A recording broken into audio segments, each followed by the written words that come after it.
Hello, everyone. My name is Nicholas with Comic Watch, and we're here today to talk a little about a reader's understanding of comics letterers. And I'm joined today by the great Taylor Esposito. Say hello, everyone. Hi, how are you? Nice to be on the show. Thank you so much for joining us. This is something that I've kind of had some thoughts about as we've really delved into, a deeper insight into comics. And I've seen a lot of creatives talk about their craft, but it's usually in the context of, aspiring creators or someone who's looking to get in the industry and kind of do what they do. But from a reader's perspective, there's not a lot of, understanding what you're looking at when you get into these books and how to determine, quality from maybe not so much. Mm-hmm. So, before we dive into those questions, maybe to start, can you tell our audience a little about yourself and kind of how you got started in comics as a letterer? Yeah, sure.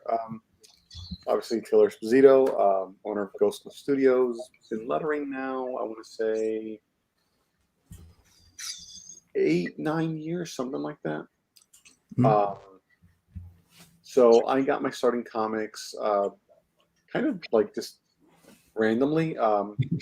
Was out of college a couple months, and a friend of mine had started working at Marvel. And then about a year after I graduated, I'd been working odd jobs. And my friend told me, oh, there's an opening for a temp job, just a couple days just to get some work done. And I was like, yeah, sure, I'll sign up for it. Work is work.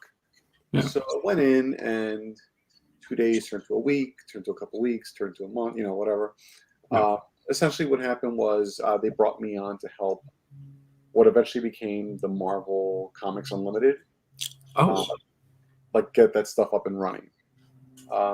So I was doing that for a while. It was kind of just work as we go, and then I kind of maneuvered into the production department, the Marvel Bullpen, yeah. and I was there all told about 5 years and change, something like that. Okay. And up to that, during that time, I got all the way up to assistant production manager for the Bullpen. After that, there was a big layoff in 2011. Yeah, 2011. And I got let go, and I took that time to learn lettering. I'd already had some interest in it from working in the Bullpen.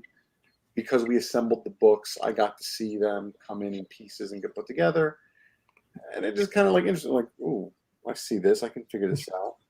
I got some advice from some letterers, Chris Oliopoulos and Joe Carmagna, and then I just started working on it on my own. Yeah. And in that, it was October of 2011, and then during that next year, I was working on my craft. I saw that DC was hiring for their staff, lettering staff, so I applied. Luckily, I got the job. I started a year to the day after I got laid off at Marvel, which was kind of nice karma.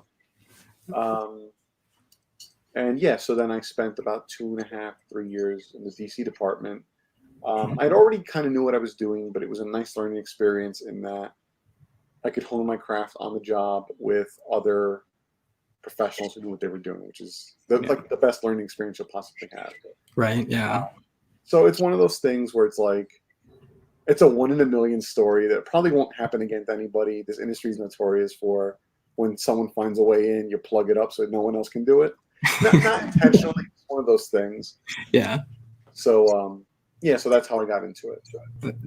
Interesting. And for those who don't know, I believe Taylor Esposito is being a little modest here with the backlog. The category, I mean, he's worked with DC on Red Hood and the Outlaws, Constantine, Image of the Tomahawk, and Dark Fang. There's tons of work with Dynamite, Zenescope, IDW.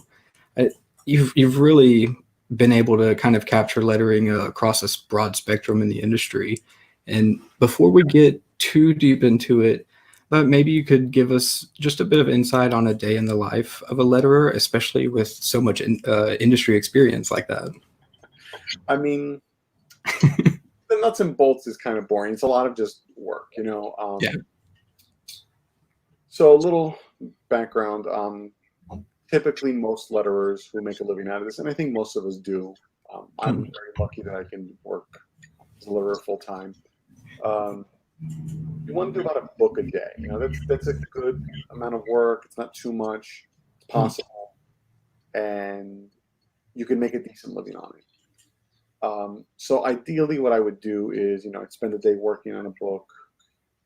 Depending on what my schedule is like, I might do the administrative work first, check emails, Yeah. set up projects to be worked on later, things like that. And then later in the day, try to work and then try to save the end of the day for corrections unless something comes in urgently. Like, this book's got to go out the door now. We got to get it done. Okay, fine. So that's pretty much most of the day. That's ideal. Doesn't necessarily mean that happens. There will be some days when I'm working on 3 books at a time, and there's some days when I'm just waiting around for stuff, you know? So you kind of find a balance. The important thing is to try to, as much as possible, keep normal business hours. I really don't do any work past like an 8-hour work day. Now, that doesn't mean I don't scale my day back. Like, I teach on Thursdays and Fridays. So the days when I'm teaching, I might work a little later because, you know, I'm traveling or at school, whatever. But yeah, I try to keep normal hours. It's mostly for sanity's sake. And stop burnout. Burnout is real, you know, like, don't let any comics creator tell you it's not. It's normal. And I think a lot more people are realizing that now with the recent work at home situation. We all make that mistake. I started out like, yeah, I'm going to do it all. And it's like a couple months in, I'm like, I'm tired all the time. It's a lot. The process is a lot of work. I mean, at the end of the day, the thing is, you're working like anybody else, but you're your own boss. So you're not beholden to anyone, but you're also not being advised to do things, you know. And luckily, again, I have so many colleagues I work with who've done it before me, and they're like, take breaks. Have a natural stopping point. Don't let your life get consumed. You know, like, and you know, everyone has different rules about this, but like, for example, I don't accept work through social media. Not to say you can't ask me about it, but I don't do business over social media, like DMs or whatever. It's a very easy way to lose things. It's a very easy way to get confused. But someone can contact me, hey, I'm interested in working on a book with you, whatever. Okay, great, cool. Email me, give me all the details so I have it here labeled. You know, it's all about learning how to, you know, budget your time, essentially. So it's a great learning experience for if you want to become a manager later on, to be honest. No, it's super interesting because I've studied a lot about, you know, the process in lettering because I'm super interested in the craft and how comics are made. But I've noticed, you know, the more I look into it, it is all about kind of, you know, what you're looking at as a letterer and how to identify these things to better improve your craft. And, you know, in my position here at Comic Watch doing reviews, it's like, well, I'm not really doing that. I'm looking at how it's conveyed as a reader. And, you know, that translation, I feel like is sometimes lost in the discussion on like the importance of letters. So I kind of wanted to pick your brain about, you know, the first thing I do when I open up a comic is I'm looking at the letters. That's where I jump into. That's kind of, you know, my start into the book. So could you maybe give a brief overview of some of the main things you look for in quality lettering that translates when a reader picks it up? Oh, absolutely.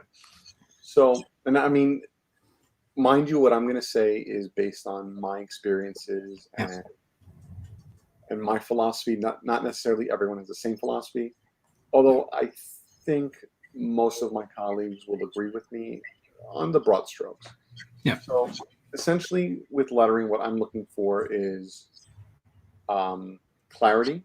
I want to make sure you can follow the story along.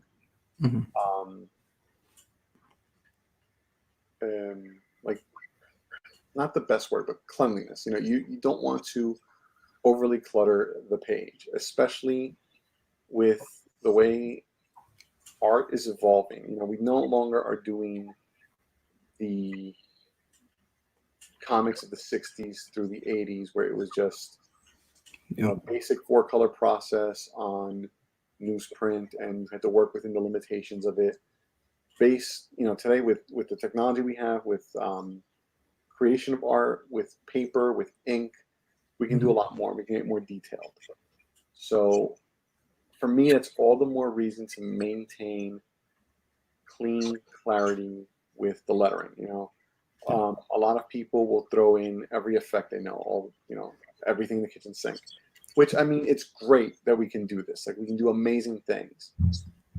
But the way I describe it, especially to my students, is simplest way is if everyone has a special balloon, none of these balloons are special anymore, So the most important thing to me is just be sure you can read it. And then, as you move along, if we're working on a DCU book and, you've got your heroes and your villains, whatever, and then Darkseid shows up. There's much more impact to Darkseid having this crazy balloon than if Darkseid has it, and Bane has it, and Bizarro has it, and Parasite has it. You know what I mean? Like, not to say you can't do that, but you need to know when to pull it back. This especially comes up a lot for me with the Zenoscope books. We have a lot of fairy tale books, like magical creatures and everything. Yeah. And I used to do that too. I was like, all right, let me go for everything. And then I started looking at the stuff, and I'm like, I'm overcomplicating this. It doesn't need to be difficult. So, we got lucky that we relaunched Grim Fairy Tales a couple of years ago, and I took it as an opportunity to say, let's start from scratch. Cool and all. I think we learned from it. I think I did a lot of cool stuff, but I don't want to confuse the readers. So we pulled back. And I think it's for the best. And now you'll see more often than not with my stuff, unless it's requested. And I will always talk through with a client like what we're doing. They'll ask for X, Y, and Z. I'm like, well, this is why I don't think we should do it. And then we'll weigh the pros and cons. Like, if the writer says, I think this really will do it, or the artist says this will really do what I want it to do, I'll accommodate the request. And this goes for something like mixed case lettering, for example, just to get a little tangent. Typically, when we think of comics, we think of all caps. This is how we all learned it. A little history behind it. It was done for ease of reading. When all the letters are at the same height, there's less chance of open space in the balloons. And also, you don't have descenders when it comes to uppercase lettering. Mixed case lettering, you have to deal with, well, this T on the bottom row is interfering with the P from the top one, and you have to give more space. And the more space you give, the more space you take off the art. If you have a particularly wordy writer or a particularly tight panel, we run into problems.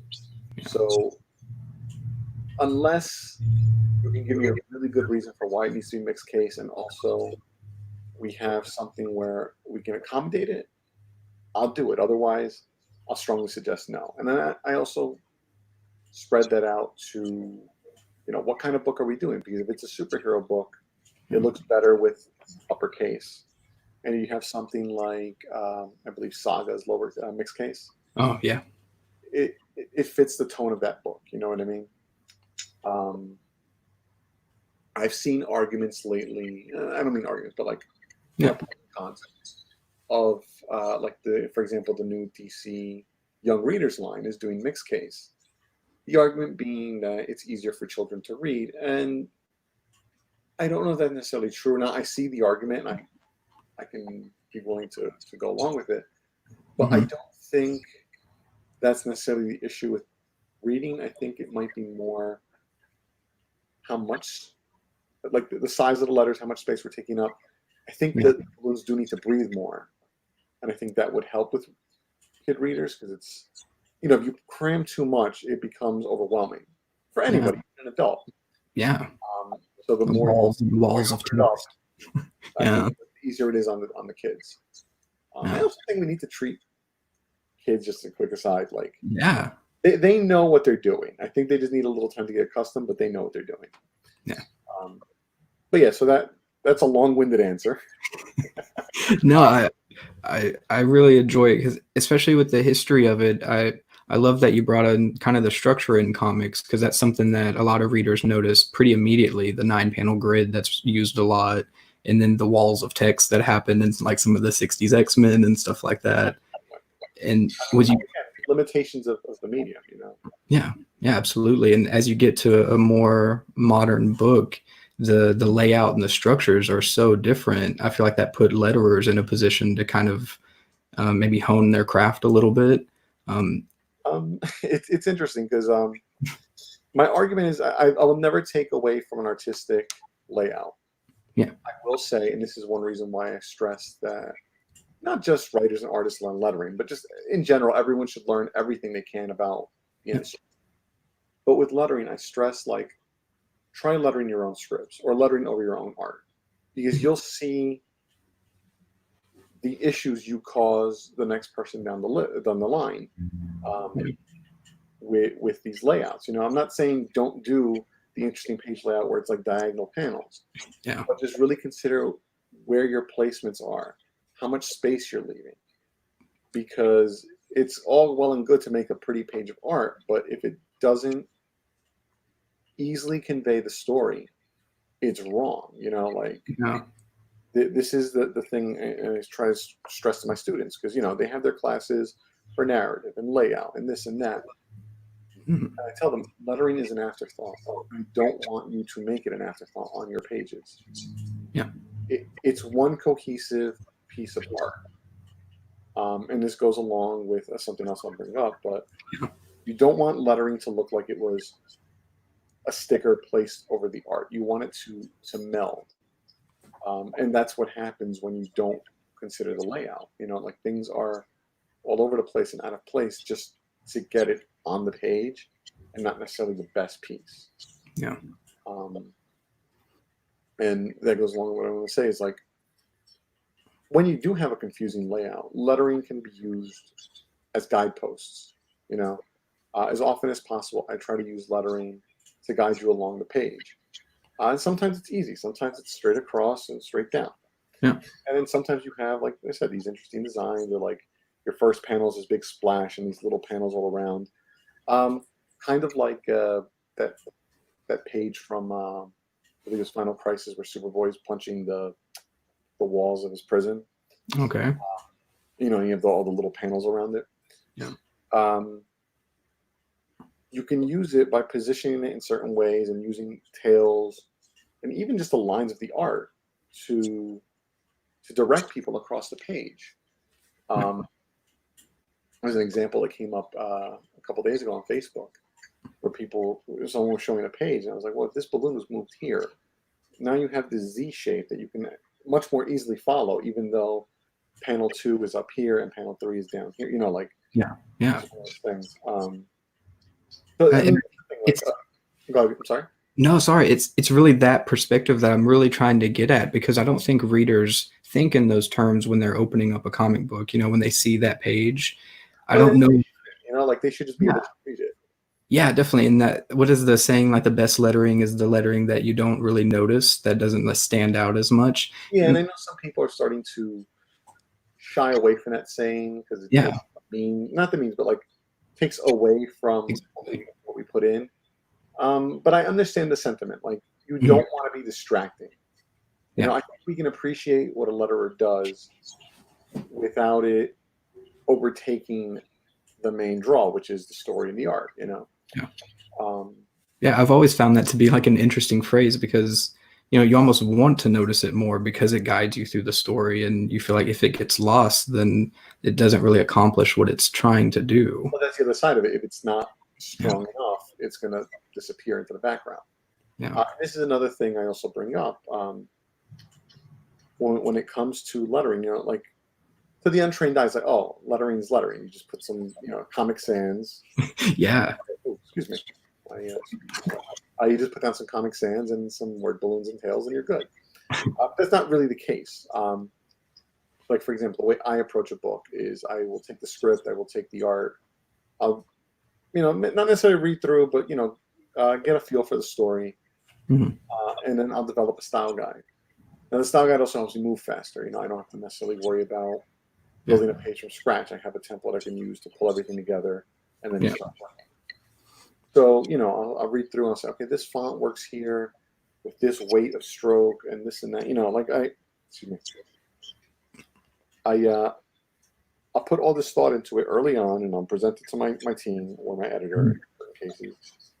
And then we'll workshop it. If they think, oh, this isn't really what we're going for, or the tone of the story is different, we may go back and forth and say, okay, well, what can we do different? But that's the aesthetic that a letterer gives that isn't necessarily noticed, but when it's skipped, you really notice it. You know what I mean? Like, yeah, you're not going to use the kinds of lettering you use on Batman, on Peanuts.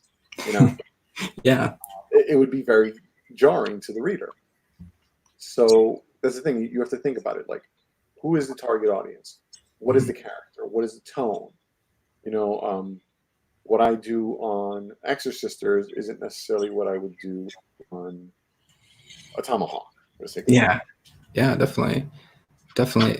And I kind of wanted to ask a little about how much freedom you have to convey those different, pacings and characterizations. When you're working with creators, writers, and artists, you don't always think, letterers have that ability to guide the course of the story like that either. For the most part, I have a lot of freedom. Usually the people I work with are editors that work here for a long time, or writers, artists I've worked for a long time, and they trust me. And if not, at this point especially, I like to think my reputation has preceded me, where people know I'm not just going to do whatever. Like, I will put some thought into this. Yeah. So for the most part, people trust me. Sometimes I'll be requested, I do it anyway, but sometimes I'll be requested, can I see what you're planning? And, it's, for me, it's no problem. It's like, it's part of the service I offer, Yeah. So it's been pretty good for me. I think everyone just knows, like, I'll give you what you need, and if we're not finding it, we will find it together. Yeah. Excuse me, there's a guest over here. It's okay. Always welcome on the show. No, I really like that because something about lettering, it taps into the engagement we have with comics, and that I think that's something that speaks to the importance of the medium. And it's not just, like you said, a page of pretty art. It requires this participation with lettering. And I wanted to see if you could maybe speak to that engagement and what readers can expect out of quality lettering when they're engaging with a comic. Well, and again, this goes back to my philosophy. Like, you want to stay out of the way. You kind of just want to be like, this is not the perfect example. I can already see where I'm going wrong with it. When you see, like, signs on the road, you're not supposed to necessarily notice them. I mean, you really are supposed to notice them, but you're supposed to recognize them at a glance, Yeah. And they're supposed to help you on your way. And that's kind of what lettering, to me at least, is supposed to do. It's like, yes, it's conveying the main information, like, this is the dialogue, or this is the narration, or the sound effect, whatever. Yeah. But it's also just kind of like nudging you, like, okay, now we're going this way, and now we're down here, and now this is happening. It's supposed to be like an unseen guiding hand, and it sounds so like, oh, I'm so important right now, No, I think there's I almost consider, like, like that crossing guard or whatever. It's just like, all right, just go this way now. This is the right way, I just sound so floofy sometimes when I say this stuff. No, I really, that's such a great way to articulate the nuance that letters add to the whole process of it. I got into a conversation with one of my writers recently where he asked for something. I'm like, all right, I'm going to give you this whole, like, philosophical spiel about lettering, and like, bear in mind a second why I'm saying it. I'll explain it, but this is what I'm going for. He's like, no, dude, it's cool. Like, I'm glad you said that. I don't want you to feel like you just have to do whatever we're saying. I'm like, no, I know. I want to accommodate the request you have, but I'm also explaining why I don't think it'll work. And it's going to sound so, like, abstract for a second.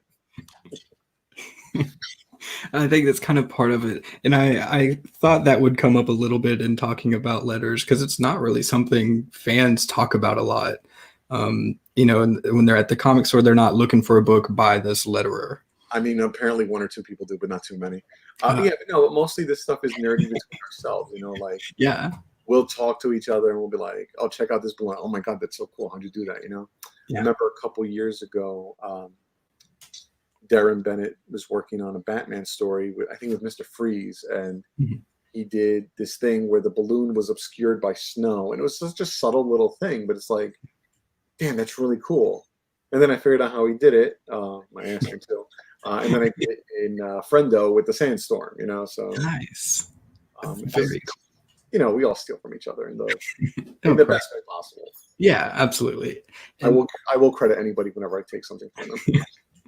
Definitely. Speaking of credits, I've got to ask a little bit, maybe not so much how readers are engaging with the content, but it's something I've noticed as I've kind of I guess, paid more attention to what the industry is doing and how they're crediting letterers. I've noticed a lot of times, mainly in the big two, you don't see the letterer credited on the cover page. Yeah. I wanted to see if maybe you could tell us a little about how that practice came to be. I honestly don't know. I think it's just a higher up thing. Really? Frankly, I really don't care about cover credit. Like, if I get it, great. But it doesn't matter to me. As long as I'm credited inside the book, and more importantly, I'm credited when the book is reviewed. That's what matters, because that's what gets me my next job. And we all agree with that.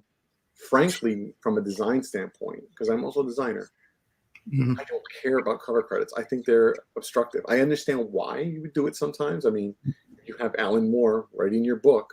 You want to promote that Alan Moore is writing your book. Yeah. No one buys the book for me. I don't care. Like I don't care if you never put my name on the cover. Like I said, it's nice. Like sometimes it's nice to see your name on the cover and be like, oh yeah, that was me. But it does nothing for me. And frankly, sometimes when you see too many names on the cover, it's like, this is distracting from what we should be looking at, which is the art. That said, I do think some companies incorporate design a little better. I do have to give credit to places like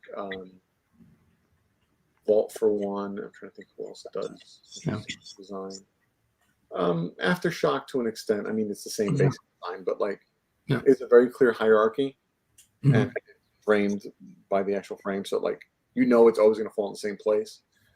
Whereas with you look at Marvel or DC, they move things around depending on what they need to because of the kind of covers that they do. Again, nothing wrong with that. I think that's great, but it makes it much more difficult to design with all these elements in mind. I have to remember that this is going here and this is going there, and it's a lot to think of. Yeah. For example, when I work on logo design or when someone asks my advice for a cover, I always mention two things. Your logo needs to be clear across the room, and your cover needs to be the top third of the art free for the logo. And the reasoning behind that, which I mean is also changing with this kind of world we're living in, but when you walk into a comic store, how are books shelved? They're shelved here, and another one underneath, and another one underneath, and so on. So you only see the top third for the most part. So that needs to be clear for your trade dress. If you want people to know this is Batman, you have to see it from 10 feet away and say, okay, that's Batman. Yeah. And that's the other thing too. Like sometimes, and I mean, it can work in certain cases. Watchmen did not follow that. Watchmen did the side door. Yeah. But that was Watchmen. That was a special project where every last detail was considered so very carefully. Yeah. Not to say that other projects aren't, but that book was done by an experienced team who was telling a specific kind of story, and they were trying to make a point. Yeah. More often than not, and again, I say there's nothing wrong with just more mindless fun rather than this higher thing. We need to think in terms of that snap reader. Like, you like Batman, you're going to buy Batman. End of story. Yeah. But when you got that person walking in off the street, how do you entice them in that split second? Okay, we need that eye-catching logo. That Superman logo is eye-catching. You always see it. It's Superman. Then you see the art. Okay, that's really cool art. I'm going to pick this book up. that's how you do it, you know. There's so much design and marketing and all this stuff that goes into some of this stuff that we don't think about, especially aspiring creators. And this is something I always try to stress. Like, Yeah. you have to think beyond the comic. You have to think as a business person, marketing, you know, like all this stuff. There's the thing, like when you work when you work for the smaller indie companies, they have people specifically doing this. They have editors to guide you. You know, when you get to the layouts, this cover is like this. Okay, we need to fix this because this is going to go here and this and that. Aspiring creators don't necessarily have that luxury. You have to examine what is going on in the industry. And I'm not saying you have to follow it blindly. You know, like the best thing you can do is think for yourself, but you have to learn why. One thing that I've softened on in recent years, I was never a fan of strokeless word balloons. You know, I didn't think they worked.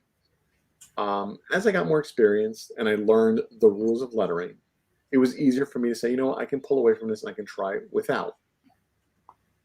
But that's after, you know, X amount of years of experience and really thinking about things and figuring out how things work. I think too many people try to skip the part where they learn the rules first and it falls flat, you know? And again, this is something I stress to my students too. There are rules to lettering. More so than any other discipline, I think lettering has very strict rules. Can they be broken? Absolutely. Can you break them? Absolutely not. You have to learn how to do it right first. Not right, but you have to learn how to do it clearly first. Yeah. And then you can start breaking through the mold. I did not feel comfortable with this until only a couple of years ago, you know. And I think this is true of anybody, you know, like you need to remember you're always learning. You can always learn something else. You can always learn something new. Someone can always teach you something new. The day you stop learning is the day you failed. You know? Yeah. Again, I'm getting so up there, but no, I agree completely. I think that's almost any trade too, you know. But I think that it's a good segue into another part of the crediting question that I've had. I'm sorry, that's what we were talking about. I totally forgot. Yeah, it's good. Because it does get into the process a little bit more. I've done a few reviews of your work, and I've always gotten used to just crediting Taylor Esposito of Ghost Cliff Studios. And I've noticed, again, particularly in the big two, you don't see that credit of Ghost Cliff Studios always attached. That's just a personal thing, honestly. Because I put it on when I can, and usually you know, you'll see it in like a Dynamite book, a Zenoscope book, and that's because they do a dedicated credits page, so I have the space for it. I won't necessarily do it like on a big two book because I'm working with limited space, especially when you consider you have to credit. Let's take Red Hood, for example, the writer, the artist, the colorist, me, the editor, the assistant editor, the associate editor. You have to give, in that case, the Superman credit because it was Bizarro. It adds up. And there's so much to put on there. Yeah. My ego doesn't need to put Ghost Cliff Studios, you know. I do it for branding so people know that Ghost Cliff Studios and me are the same thing. But it's just a purely personal thing. I know, like with Marvel, for example, VC does the bulk of their books. So VC will credit, you know, VC's Joe Carmanga, Travis Lantham, whatever, you know, whoever's working on it. It's just whatever works for you, because you know those guys also, when they work on something else for somebody else, they don't necessarily take that credit. You know, I believe Joe, when he works on his own books, if he letters them, I don't think he puts that credit. Okay. Interesting. Yeah. I've always kind of been curious if there was a precedent between, you know, letterers promoting their companies like that. No, I think it's just a comfort thing, you know. There was a while when I couldn't actually work under my name, so I just used Ghost Cliff too, which is the reason why that came up with Zenoscope. But it's just one of those things, like it's preference, however you want to be credited. Yeah. So. Very cool. So since we're talking about Ghost Cliff Studios, great time to give us a good plug and maybe tell us what all Ghost Cliff Studios does and, you know, how it's found itself involved in comics in today's world. Well, like I said, when I left DC, it was when I moved out to California, and there were issues with just like legalities, like you can't leave a company and start doing the same job, and this whole thing. Yeah. Nothing because of DC, just like Yeah. state and federal laws, that you follow. Yeah. Essentially to protect freelancers. Like you can't Mhm. fire someone and then hire them as a freelancer, and it's like, oh yeah, everything's okay. Yeah. So just to avoid those issues, I just worked under my name. So I needed it for that purpose, and also just in general, it was nice to have Mhm. some semblance of structure. So it was good to start the business in that sense. And then, I mean, it was just like, well, I worked with lettering. There's glyphs and lettering. Ghosts. I like Halloween. Yeah, there we go. That's a name. That's the short version. It was like 6 months of brewing. Like, how do I design a ghost? What am I doing? A lot more thinking in it. Yeah. I mean, like I said, everything is marketing. Like Yeah. one of my good friends who worked with me at DC always tells me, because I was never the best letterer. But he's like, you weren't the best, but you were always like the most business savvy in a sense. Like you always think about what you're doing. Yeah, I mean, in a sense, you need to like protect yourself. So you got to figure out how to market things. And I think it's easier just in general, because I also, beyond comics, I mean, it's 99% of what I do, but I also do non-comic design. And it's always easier to deal with someone when it's like working with Ghost Studios rather than working with Taylor out of his basement. You know what I mean? Like, one of them seems a little more professional, so that's one reason why I wanted that too. Absolutely. I think that's great. And I've seen it a lot with a few different letterers, and I think it's great because you don't really think about how much of lettering is also marketing. I think that's such a great point. But it also speaks a little to your industry experience, that you understand the importance of letterers from that angle as well. Has there been a particular experience of yours with a certain company, or maybe on an indie book, that you felt elevated not only your work as letterers, but kind of what you brought to the creative team as well? Honestly, it's hard to say. I don't mean this in like, a negative way, but like I've done so much. Wow. I can truly not keep track of things anymore. Like someone would say to me, "Oh, you worked on this project." I'm like, I did. Like, I've worked on so much that sometimes I can't look past like the last year. And it's not that I don't care. It's just that I'm so busy and constantly working on the next thing that it's very easy to forget. I mean, every so often I'll check something just to see like, what did I work on that I can find reference. Yeah. And I'll check Comic Find, and it'll say credited in 1,300 books. Like, I really worked on that much. Like, wow. Yeah. when you consider my career is, let's see, started at Marvel in 2007, 13 years between production and it's a lot of books. Like that's fun. But yeah, I mean, you can lose track, and that's just the stuff that's out there. I've done stuff that hasn't even come out yet, so it's really hard to just be like, wait, I did this. Yeah. That's so funny. You don't have a book maybe that comes to mind when you say you're a letterer. Is there a book that you kind of hold up that you're particularly proud of? I mean, in recent years, I've had a very wonderful relationship working with David Avalone. So our Betty Page run, which I think between a few different series ended up being about 25 issues.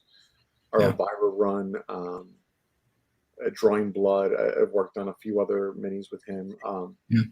All that stuff is great because Dave gives me so much freedom, and it's just kind of like whatever I do, it's like, yeah, just go for it. You're fine. There's my work with Aubrey. I started working with him. I worked with him back in the day at Marvel when he was an editor, but we did the Scarlet Strike Force together. We just finished No One Left to Fight. we have a few things in the works. I mean, Aubrey will just call me like, "Hey, you want to work on this?" Like, yeah, sure, absolutely. You don't even have to ask me. I'm in. Nice.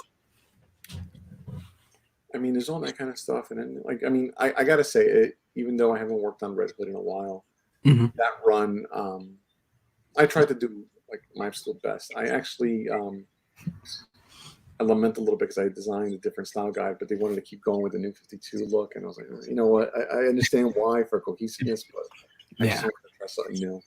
Uh, But it was good stuff, you know. Like I think I did a lot of cool stuff there. yeah. Um, Jason Todd is my Robin. Like I worked on that. Like it was one of the first series I worked on. So that'll always have a special place in my heart, you know. Yeah. And then now we have the upcoming Green Hornet series I'm doing with Scott and Anthony, who's my editor for a long time on Red Hood, Oh, very cool. as well as being my boss at the Hewitt School. And that one, I mean, like I'm still putting the pieces together, but it's going to be a really fun story. You know, like we're doing a lot of cool stuff with it. I mean, frankly, I treat everything like when I'm working on it, it's the most important book I'm working on. You know, nothing Yeah. is just thrown away. It's just that there's so much that sometimes I get overwhelmed. I'm like, what have you worked on? I don't know. I've lost track. You know, like it's one of those. Yeah, because I mean, before the show, I was like, well, let's see what all he actually has worked on, and the list just keeps going. And I was just like, wow, I don't even know what to plug with his name. There's been so much work.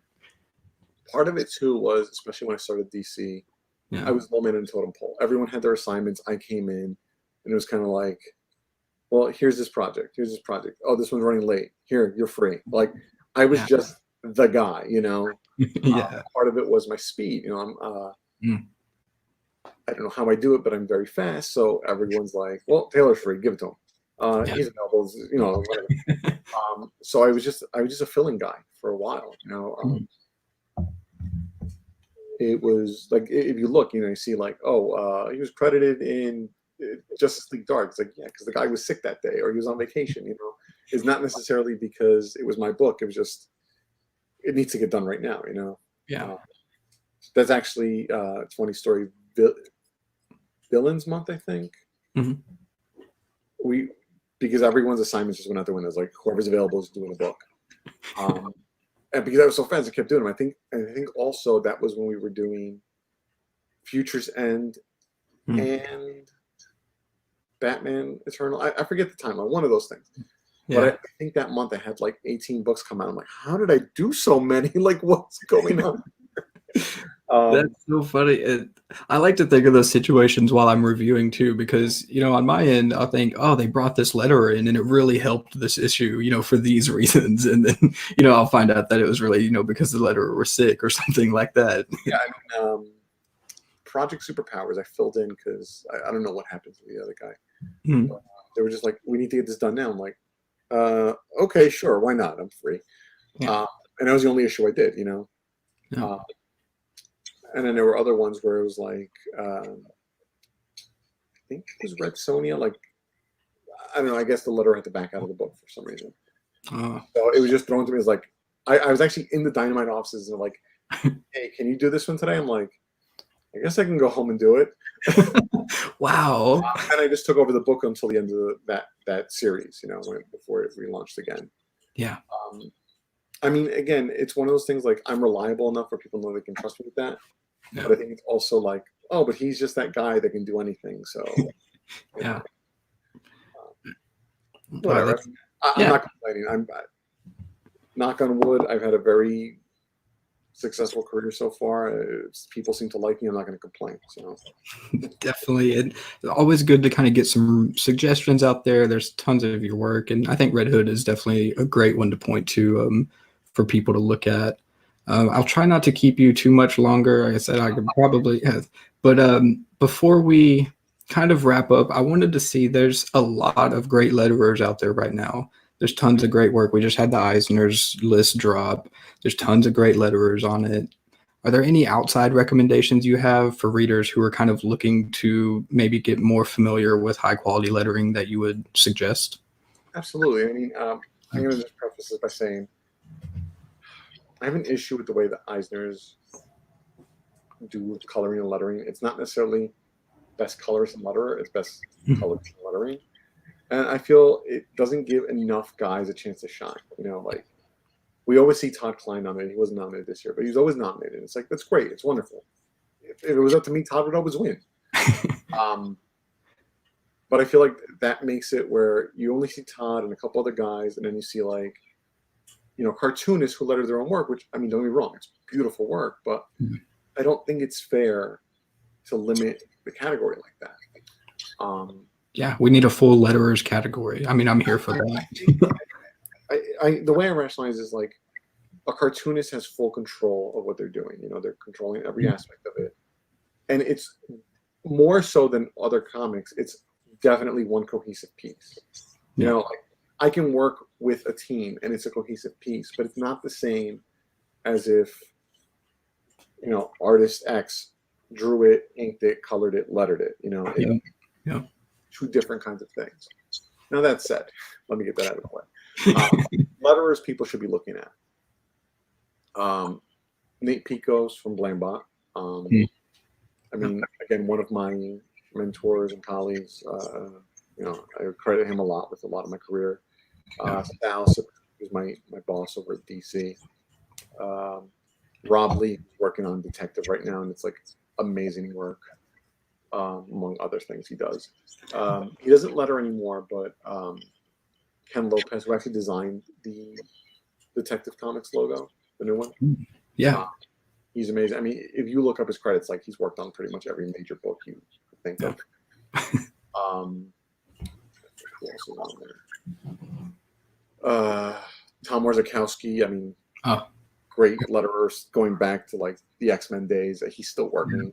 Yeah, still in Spawn all the time. Like I'm a huge Spawn fan, so yeah, he's still working on it. And I mean, I love Tom. Tom is great. He's a friend, and he's always like, "Oh, you're so good." I'm like, wow. No, I'm supposed to say it to you. You're not supposed to say it to me. Right. That's a cool compliment, though. I mean, it's amazing. Like people I grew up reading. I mean, and I say grew up, like Nate's only been working a few years longer than I have, but I was high school, college, looking at his work, and now I get to call him a colleague, which is like crazy. Darren, who got nominated, obviously. Jim, who got nominated, both great guys. Amazing from them.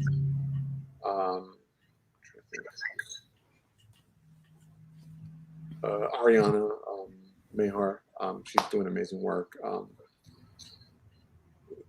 I could go on and on, but like so many great people. Basically, just look at who I'm talking to and look at who I'm retweeting. And like those are people you got to go look at. Absolutely. And I mean that's a nice thing too. Like honestly, the